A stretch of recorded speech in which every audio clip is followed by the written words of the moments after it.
Hello guys, I am going to show you the pros and cons of email marketing. Pros.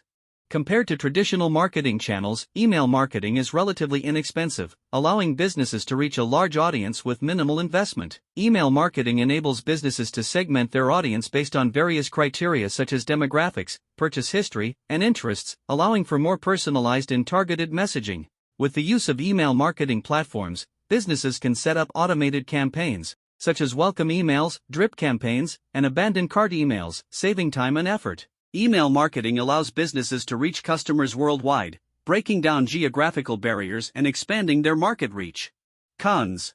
Due to the prevalence of spam emails, there's a risk that legitimate marketing emails may be filtered out or ignored by recipients. Overwhelming recipients with too many emails can lead to email fatigue, causing them to unsubscribe or ignore future messages. Compared to other marketing channels such as social media or video advertising, email marketing may lack the visual impact needed to capture the audience's attention. While email marketing allows for personalized communication, it may not provide the same level of engagement as face-to-face interactions or other interactive marketing channels. If you want to use an email marketing platform, then you can use Beehive. It's one of the best. Use the link in the description to get started with Beehive email marketing platform for 100% free.